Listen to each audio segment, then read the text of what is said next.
오늘 본문 말씀은 우리가 잘 아는 나아만 장군에 관한 이야기입니다. 나아만은 아람 왕의 군대 장관이에요. 주인 앞에서 크고 존귀한 사람이라고 했습니다. 나라가 어려웠을 때 나라를 건진 구국공신이요. 그러니 그 권세가 얼마나 대단하겠습니까? 나라의 절대 공신인 거예요. 오늘 성경에 보니 그가 길을 가면 모든 백성이 엎드려 절을 했다고 합니다. 그러니 그의 권세, 명예, 그의 능력, 그의 부는 대단할 것입니다. 세상에 부러울 것 하나도 없이 살아가는 사람이었을 것입니다. 그런데 놀랍게도 오늘 성경에 보면 그의 몸은 만신창이가 되어가고 있습니다. 그의 몸은 나병, 문둥병에 걸려서 온몸이 썩어져 가고 있었다는 거예요. 그러니 자기 몸이 썩어져 가는 걸 볼 때마다 오늘 나아만은 얼마나 가슴이 아팠겠습니까? 그의 권세를 통해서 모든 좋다는 의사는 아마 약은 다 구했을 텐데 이게 효과가 없는 거예요. 도저히 치료가 안 되는 거예요. 그러니 하루하루가 절망이었을 거고 죽고 싶을 것이었습니다. 여러분 생각해 보십시오. 이 세상에 완벽한 사람은 아무도 없어요. 여러분들 다 편안한 사람이 이 세상에 어디 있습니까? 우리 집은 문제가 없다, 그런 집이 있습니까? 우리 집은 모든 게 잘 됩니다, 100% 퍼펙트합니다. 그런 집이 어디 있어요? 다 가정마다 기도 제목이 있고요, 가정마다 가시가 있다는 거예요. 그런데 결론적으로 말씀드리면 이 나야만은 이 문둥병 때문에, 이 아픔, 이 가시 때문에 오늘 하나님 앞에 나옴을 받았고 하나님을 만났고 깨끗하게 치료받았던 것입니다. 그 고통이 없었다면, 그 아픔이 없었다면 그가 어떻게 하나님을 만났겠느냐 하는 이야기예요. 그러므로 우리가 첫 번째 생각해야 될 것은 우리 인생을 살아가면 예기치 못한 어려움이 참 많다는 거예요. 여러분, 우리가 이번에 최첨단 과학 문명으로, 컴퓨터로 이 11호 힘난로의 모든 경로를 우리가 다 24시간 우리가 예비 방송을 들었잖아요. 그런데도요, 그 마지막 경로는요, 희한하게 이렇게 다르게 갔어요. 눈에 보이는 태풍도요, 이렇게 큰 피해를 주었습니다. 그런데 자연의 이 태풍의 경로는 아무리 해도 마지막에는 참 이 어려운 거예요. 못 맞추더라고요, 이게. 그러나 여러분, 눈에 보이지 않는 태풍이 우리를 아프게 합니다. 갑자기 어느 날 예기치 못한데 질병이 찾아올 때가, 이게 얼마나 가슴 아파요. 갑자기 사업이 무너집니다. 인간관계가 여러 가지 꼬이기 시작하고, 여러분 자녀들이 여러 가지 문제가 생길 때, 눈에 보이지 않는 가정에 태풍이 일어날 때 우리는 어찌할 바를 알 수 없는 거예요. 그러나 여러분, 우리 하나님은 선하시고 좋으신 하나님이십니다. 모든 것이 합력하여 선을 이루시는 살아계신 좋으신 아버지 하나님인 줄로 믿습니다. 저는 확신합니다. 지금 포항 땅이 지진에 이어서 또 태풍을 겪고 정말 가슴 아프지만 하나님은 반드시 합력하여 선을 이루어서 이 포항 땅의 눈물을 씻어주시고 아픔을 치유하여 주시고 살기 좋은 땅, 은혜의 땅으로 하나님 회복시켜 주실 줄로 믿습니다. 오늘 아침 이 나만 장군이 어떻게 영육간의 치료를 받고 하나님의 구원을 얻었는지 이 말씀을 생각하면서 제가 늘 말씀드리지만 그냥 성경을 그냥 지나가게 들으면 안 돼요. 그랬다더라, 이걸로 끝내면 안 돼요. 오늘 이 말씀이 주여 내게 주시는 말씀으로, This is my story, This is my song, This is my miracle. 오늘 내게도 이 은혜를 주옵소서. 그렇게 사모하는 마음으로 들어야 기적이 일어나는 거예요. 자, 나만 장군이 어떻게 치료받았는지, 어떻게 은혜를 받았는지 그 과정을 살펴보면서 이 아침에 하나님의 은혜를 받으려고 합니다. 첫 번째로, 엘리사는 하나님의 종은 먼저 나아만의 교만의 옷을 벗게 했습니다. 여러분 10절 말씀 다 같이 다시 한번 읽겠습니다. 엘리사가 사자를 그에게 보내 이르되 너는 가서 요단강에 몸을 7번 씻으라. 내 살이 회복되어 깨끗하리라 하는지라. 아멘. 여러분 먼저 하나님은 나만 장군의 옷을 벗기게 했습니다. 그가 입고 있는 옷은 권력의 옷이었을 것입니다. 찬란한 계급, 아마 요즘 같으면 별이 수두룩 있었을 거예요. 권세의 옷, 권력의 옷, 자존심의 옷을 먼저 하나님 앞에 벗어라. 여러분 사람들 앞에서 옷을 벗는다는 건 얼마나 부끄럽고 창피한 일인지 몰라요. 아이라도 사람들 앞에서 옷 벗으라 하면 누가 좋아하겠습니까? 그런데 그것도 밤도 아니고 대낮에 사람들 앞에서 너 옷 벗어라, 이게 쉬운 일이겠어요? 얼마나 자존심 상한 일이겠습니까?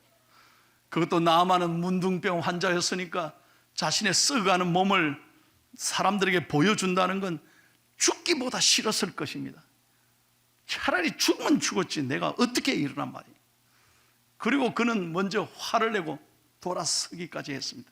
때려치아프라 경상, 나 이거 안 한다 그랬을 거 아닙니까? 화를 내고 돌아섰다니까요. 그런데 하나님은 끝까지 그 교만의 옷을 벗게 하셨습니다. 굉장히 중요한 얘기입니다. 누구든지 은혜를 받으려면 먼저 하나님 앞에 겸손히 하나님 앞에 자신의 옷을 벗어야 은혜가 임하는 것입니다. 하나님, 나는 아무것도 아닙니다. 나는 죄인입니다. I'm nothing but Jesus Christ. 여러분, 그래야 은혜를 받는 거예요. 하나님 앞에 똑똑한 척 하지 마십시오. 잘난 척 하지 마십시오. 하나님 앞에 우리 모두는 아무것도 아닌 존재인 거예요. 하나님 앞에 주여 나는 죄인입니다.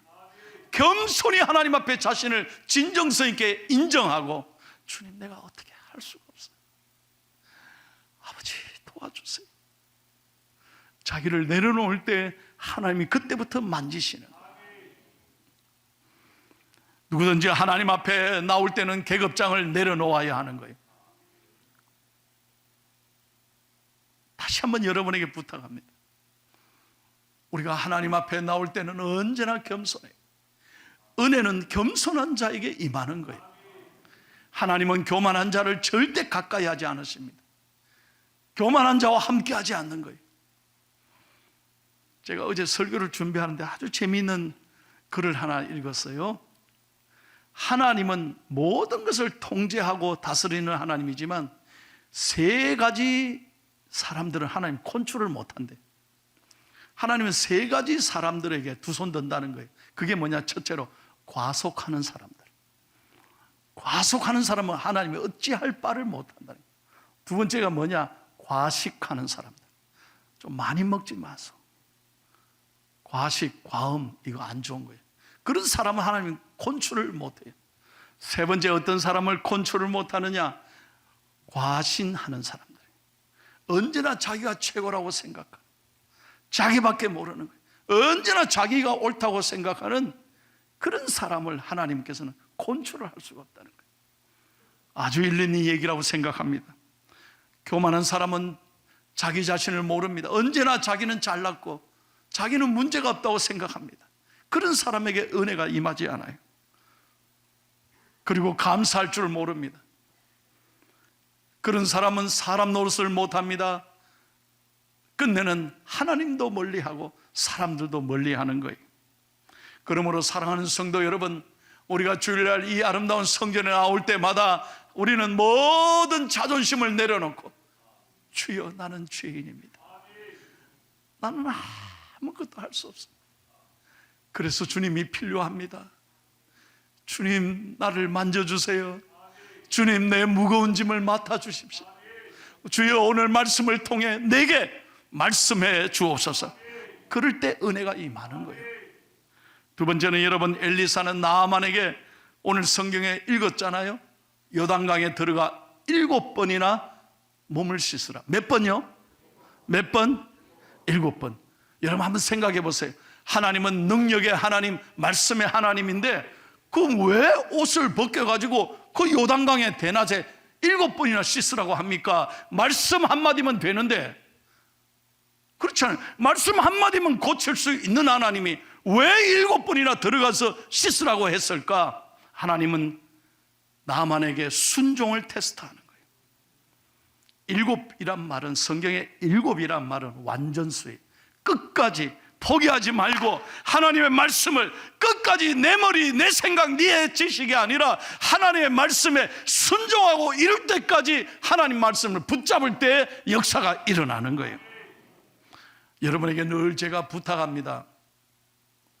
내 짧은 머리로, 아이디어로, IQ로 하나님 말씀을 함부로 판단하지 마십시오.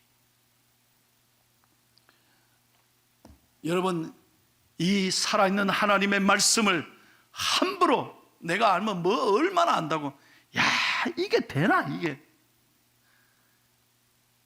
이렇게 읽으시면 안 돼요. 이렇게 들으면 안 된다는 거예요. 살아계신 하나님의 말씀은 1.1획도 틀림이 없고 반드시 순종하는 자에게 이루어지는 줄로 믿습니다. 여러분 한번 생각해 보세요.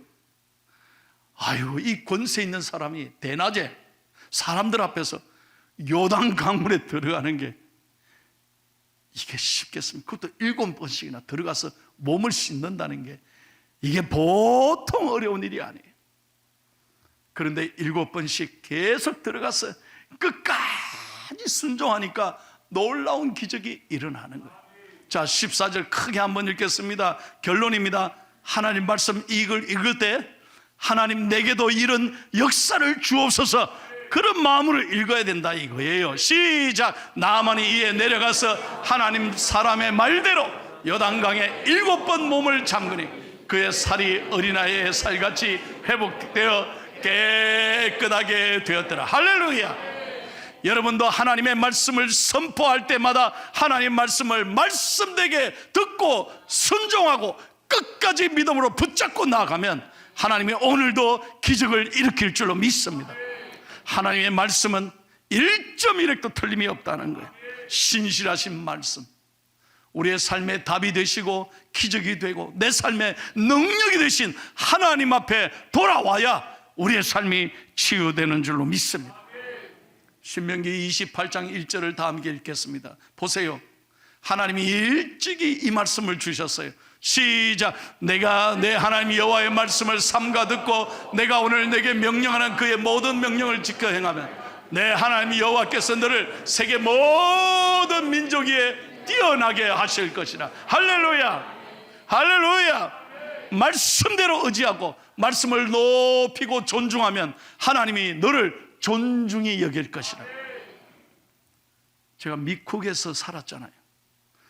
여러분, 미국 땅에 여러분 400년 전에 청교도들이 건너와서 여러분 이 미국 땅 아메리카가 전부 인디안 땅으로 버려진 땅들이 얼마나 많았습니까? 그런데 그들은 이 미국 땅에 와서 하나님 말씀 붙잡고 언제나 감사하고 하나님께 예배드리는 하나님의 사람들이 있었기에 오늘 미국을 세계 최대의 국가로, 제1의 국가로 하나님이 축복해 주신 것입니다. 저는 그 나라에 살아보니까 왜 이 나라가 이렇게 잘 사는지를 확실하게 제가 알게 된 거예요. 그렇습니다. 언제나 하나님의 말씀을 존중히 여기고 하나님 말씀에 순종하면 여러분의 가정을, 여러분의 자녀들을, 여러분의 앞날을 오늘 말씀대로 머리가 되게 할지언정 꼬리가 되지 않게 하시는 거예요. 순종하는 자에게 하나님은 놀라운 은혜를 주실 줄로 믿습니다. 여러분, 하나님 앞에 순종하며 나갈 때마다 우리가 얼마나 죄인인지 저는 오늘 말씀을 묵상하면서 그걸 깨달았어요. 왜 7번이나 몸을 씻으라고 할까? 하나님은 나만이 7번이나 들어갈 때 자신을 씻을 때마다 깨달았을 것입니다. 내가 죄인이고 내가 죄인이구나. 바로 하나님은 그 마음을 보시고 기적의 역사를 베풀어 주신 것입니다. 누가 죄인인가? 세상 탓하지 마십시오. 자식 탓하지 마세요. 남의 탓하지 마십시오. 환경 탓할 것 없습니다. 우리가 얼마나 죄인인가. 자신의 죄를 깨닫고 하나님 앞에 나올 때마다, 내 죄를 깨끗하게 십자가 앞에 내려놓을 때마다 하나님은 우리를 치유하여 주시고 우리에게 은혜를 베풀어 주시는 줄로 믿습니다. 그럴 때 우리의 마음이 정결함을 얻습니다. 우리의 마음에 세임을 얻습니다. 우리의 마음이 하나님의 나라가 임하는 것입니다. 우리 대한민국 무슨 일 생겨봐요. 전부 남의 탓이에요. 남의 탓. 무슨 일만 생기면 전부 남의 탓이에요. 끊임없이 언론이 보면 남의 탓한다고 그냥 하루 종일 시끄러워. 그럼 나라가 잘 되겠어요? 그러니 점점 분열이 일어나는. 오늘 나아만은 여러분 보십시오. 부모 탓하지 않았습니다. 그런 말이 없잖아요. 세상 탓하지 않았습니다. 순종하고 7번이나 씻으면서 자신의 죄를 그때서 깨달았다. 내가 하나님을 알지 못했습니다. 여호와를 알지 못했습니다. 내가 이 말씀을 순종하지 못하고 잠시 내가 거부하려고 했습니다. 화가 났습니다. 나를 알아보지 못하는 사람들에 대해서 내가 분노했습니다. 화가 나서 돌아서려고 했거든요. 그러나 끝까지 순종했을 때 자신의 죄인됨을 깨닫고 오늘 하나님 앞에 나와 은혜를 받는 거예요. 여러분, 주님은 겸손한 자, 내가 죄인임을 깨닫고 고백하는 자를 치료해 주실 줄로 믿습니다. 세 번째는 나아만은 하나님께 감사와 영광을 올려드렸습니다. 여러분, 하나님은 감사하는 사람을 좋아하십니다. 감사하는 사람을 하나님은요 반드시 축복하십니다. 하나님이 만든 인간의 언어 중에 하나님을 가장 기쁘시게 하는 언어가 뭐냐? 감사합니다라는 말이에요. 저는 목회하면서 봅니다. 감사합니다라는 말을 많이 한 사람을 하나님 잘 되게 해주시다. 불평하고 원망하고 낙심하고 투덜대는 사람은 잘 안 풀리더라고요. 여러분, 오늘 15절 말씀 한번 보세요. 여기는 읽지 않았습니다만은 15절 읽겠습니다. 내가 이제 이스라엘 외에는 온 천하에 신이 없는 줄을 아나이다. 청하건대 당신의 종에게서 예물을 받았었어. 네. 엘리사 선지자에게 감사하면서 예물을 바쳤다는 거예요. 감사했다는 거예요. 그러나 여러분, 엘리사 선지자는 예물 하나도 받지 않았습니다. 거절했습니다. 왜? 내가 한 것이 아니라 하나님이 하신 것입니다. 참 중요한 얘기예요. 모든 일은 내가 한 게 아니라 하나님이 하셨다는 거예요. 그래서 어떤 경우에도 우리는 하나님께만 감사와 영광을 올려드려야 되는 거예요. 여러분, 감사는요 제로에서부터 시작돼야 돼요. 우리는 지금까지 잘 사다가 조금만 손해봐요, 조금만 어려움이 있어봐요, 그것 때문에 마음에 빼앗겨 감사를 잃어버린다니까. 진정한 감사는 어디서부터? 제로에서부터 감사해야 되는 거예요. 여러분, 욥기서 1장에 보세요. 욥이란 사람을 여러분 성경에 잘 알잖아요. 욥같이 믿음이 좋은 사람이 어디 있어요? 그런데 어느 날 한꺼번에 10자녀들을 한꺼번에 다 잃어버렸어. 하나 잃어도 얼마나 가슴 아픈데, 아니 10명을 한꺼번에 잃어버렸다니까. 그 수많은 재산도 하나님이 다 가져가 버렸어. 다 빼앗겼어. 한마디로 쫄딱 망한 거예요. 자식 다 죽고. 뿐만 아닙니다. 자신은 병들어 욕창에 걸려 점점 죽어가고 있었어요. 그러니까 아내가 저주하며 떠나가 버린 거예요. 졸지에 그가 남은 건 아무것도 없었어요. 그러나 욥기 1장 21절 22절에 보면 하나님이 욥에게 그런 고통을 주셨으나 욥은 하나님을 원망하지 않았어요. 그는 꿇어 엎드리며 이렇게 고백합니다. 내게 주신 자도 여호와시요 가져가실 자 취하실 분도 여호와이시오니 내가 주께 감사하나이다. 지금까지 하나님이 주신 거예요. 그래서 어떤 경우에도 감사를 잃지 않아요. 여러분, 우리는 이 땅에 빈손으로 왔어요. 여러분에게 한번 물어보겠습니다. 여러분 태어날 때 손에 뭐라도 쥐고 태어나신 분 손 들어봐요.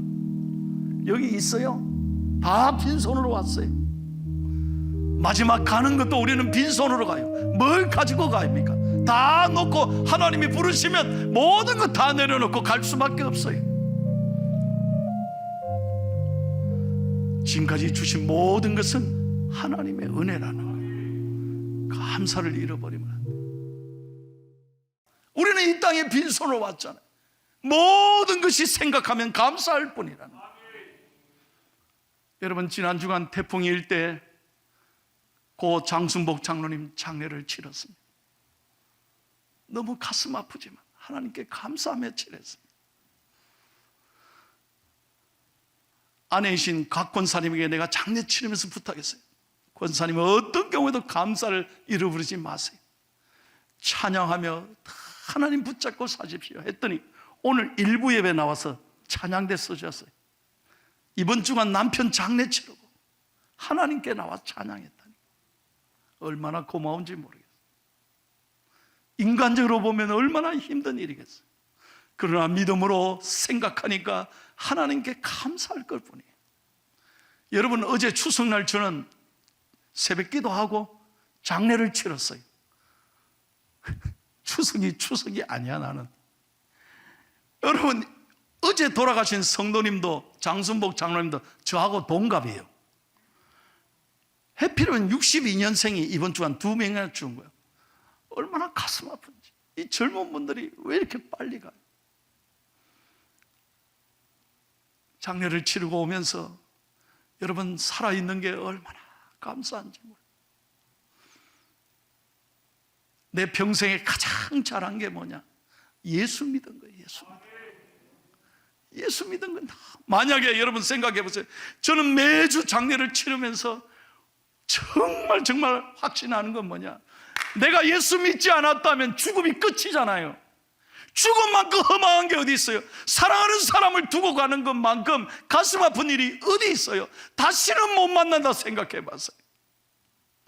근데 우리는 예수 그리스도를 믿고 우리는 구원받고 하나님의 자녀가 되고 천국 가는 이 은혜를 주셨으니 천국에서 다시 만날 걸 생각하면 이 모든 게 하나님의 은혜예요. 한량없는 하나님의 은혜인 거예요. 그래서 우리는 죽음에도 감사하는 거예요. 이 추석 연휴를 보내면서 오늘 거룩한 주일날 은혜 받고 여러분 감사를 회복하기를 축복합니다. 마지막 네 번째, 나 많은 사람들 앞에서 새로운 결심을 하고 실천에 옮겼어요. 치유받고 하나님을 만나고, 여러분 놀라운 건요, 문둥병을 치유받은 것뿐만 아니라 그의 영혼이 구원받고 이제 하나님 앞에 살겠습니다 결단한 거예요. 마지막 17절 읽고 오늘 설교를 마치겠습니다. 시작. 나만이 이르되 그러면 청하건대 노새 2마리의 실을 흙을 당신의 종에게 주소서. 이제부터는 종이 번제물과 다른 희생제사를 여호와 외 다른 신에게는 드리지 아니하고 다만 여호와께 드리겠나이다. 아멘. 나만은 이방인 군대 장관이었어요. 평생 하나님을 알지 못했어요. 그런데 문둥병이 고통스럽고 자신의 평생의 아픔이었지만 그 문둥병으로 인하여 하나님을 만나고 치료받고 그런 은혜를 받고 이제부터는 여호와 하나님께만 제사 드리겠다고 새로운 결단을 하고 변화가 일어났던 거예요. 사랑하는 여러분, 오늘 말씀을 내게 주시는 말씀으로 확실히 마음에 새기고 내가 이제는 하나님 앞에서 살리라, 믿음으로 살리라, 하나님 앞에 결단하고 나아갈 때 여러분의 삶을 하나님이 선하게 인도하실 줄로 믿습니다. 여러분들이 축복의 주인공이 되기를 바랍니다. 여러분들이 기적의 주인공이 되기를 바랍니다. 내가 구원받은 것, 내가 모든 육신의 질병을 치료받는 이 은혜를 주신 것 하나님께 평생 감사하면서 하나님의 영광을 위해 살아가는 저와 여러분이 될 수 있기를 예수님의 이름으로 축원합니다.